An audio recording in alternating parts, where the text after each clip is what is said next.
You will not go broke by taking money off the table. I've never heard of anybody going broke when somebody takes profits and takes them off the table and puts them in the bank account. I have heard people going broke by sitting on a home too long, waiting for this full price offer to come over, and it never comes over. Next thing you know, their home's been on the market for 120 days, 180 days, 6 months, and it's just, where's the offer? When they had a lower offer within 10 days of it hitting the market. They should have accepted the offer. Let me tell you, guys, I want to talk about pre-selling homes and when to sell homes and how to negotiate back when people do send you low offers. I get it. Everybody wants full price offers, right? We list a home, we put it on the market. Hey, $1.7 million. Yeah, I want 1.7. But if somebody comes and offers you 1.62, are you going to accept it? Well, I don't know. There's a lot of things you need to think about. Also, you need to think about the health of the company, not just that one particular sale. I know in my business, I'm building a lot of homes, right? I have 11 under contract. I think we just got 3 more under contract. So we're somewhere around 15 homes right now.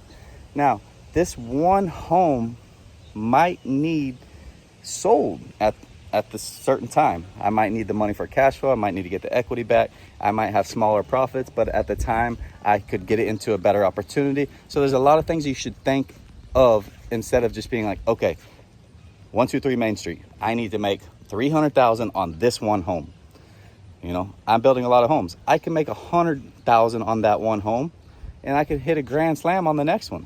I could make $100,000. I could get my $250,000 equity back that I to put on the down payment. So then I'll have $350 back. Maybe maybe I'm over leveraged at the moment. Maybe I need to pay cash flow to, the business, or maybe, like I said, there's another opportunity available. So think about that. Think about your business health, not just profitability of one project. Like I said, guys, we're getting into this business not just to build one home. One home ain't gonna get you rich, man. You need multiple homes. This is a career also. Build multiple homes a year, make 1 million plus a year, and live your life. It's fun. I enjoy it. But don't be that guy that's holding out.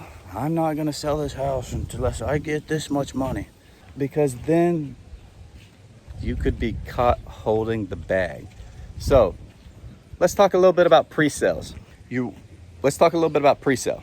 Now, pre-selling homes.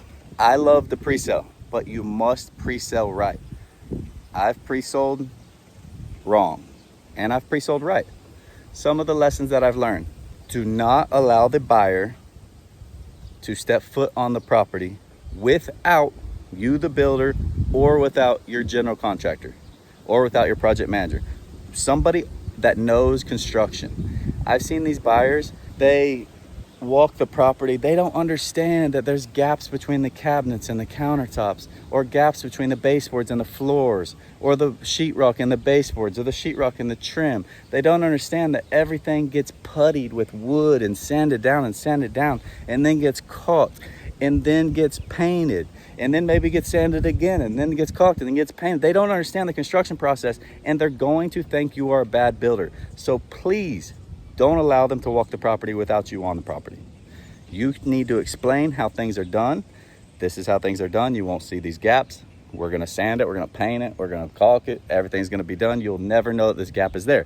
We're gonna put trim, right? If you allow them to walk it, there's wasps out here everywhere. If you allow them to walk it without you, they are going to find a lot of errors that they think that you're a bad builder, and that's going to cause them to fall out of the contract. So please be extremely careful, okay, when doing that. Now, like I said, I like to pre-sell because the objective is to lower your carry costs. You want to pre-sell it for a high amount, and you want to sell it the day it's done. Boom, closed, wire sent to your document, signed, wire sent to your account, money's in the bank. The objective is that to lock in a buyer now and lower your carry costs. You don't have to put it on the market. You don't have to stage it. You're going to save a lot of money if done correctly. But if not done correctly, they're going to cause you massive delays. They're going to cause you a lot of frustration by personalizing the house, walking the property, thinking you're a bad builder, and then falling out. So Also, selections. Don't let them make very many selections. I don't let them make any floor plan changes. We're not moving any walls. We're not doing anything drastic or expensive. I am building this home as a spec home, and you came in the middle of this and you're going to purchase this home, right? Which is great. But you aren't going to come in and change all my plans, because I have everything according to schedule, and I got to build this home fast. Now, if I allow you to come in, make all these changes, slow down my process, then what's the point, right? Yeah, I got a buyer in the end that hopefully will close on the loan, but now you just extended my carry costs when I could have just built it according to my schedule now. So be extremely careful with that. If anything, I limit their selections down to paint colors, or maybe pick the floor stain color. And that's about it. I don't give them too much more than that. If they want to select tile, the tile needs to be selected immediately, and let me know if we're at that stage. And it can't be more than what I was going to spend. If it is, you got to pay for it, okay? We're not going from ceramic or to marble, you know what I mean? If you do want to select countertops, okay, I need to know now. We're not going to go back and forth. We're not changing it once we do put it in. So I try to limit everything. I just sold one, I let them put a doggy door in. I said, order the doggy door, I'll install it, which I get. I've done that a few times. Not a big deal. But yeah, so just be extremely careful on pre-sales. It can be heaven sent. It can be the best thing if you do it right. But if you don't do it right, it's going to cause massive headaches. Like I said, you're personalizing this home to the specific buyer. You need to get a hefty down payment for this, non-refundable. They need to put a big non-refundable down payment. That way, if for anything they get sick, they go through a divorce, whatever it is, they back out of this contract because they think you're a bad builder. You got their big hefty deposit, and now you can make a calculated decision on keeping their selections or ripping their selections out and putting them back to what you had planned. So you already got paid for it, big deposit. So don't forget to get that. Also, there is pros and cons to pre-selling. Like I said, we've talked about a few of them. I think the biggest ones are, the pros are don't let them walk the property and don't let them make selections. That way you can easily build this home on time and reduce your carry costs and lock in a buyer and save some money. The cons are, you don't do that and you allow them to make changes, you allow them to walk the property, and they could be a headache because now they're your boss. And that's what I don't allow anymore. So things to think about when pre-selling a home, but if you do this correct, you will definitely save a lot of money and make a lot more money. But I want to make a quick YouTube video about that. I got one pre-sold right now. I'm excited about it. Should close any day. We're actually about 2 weeks.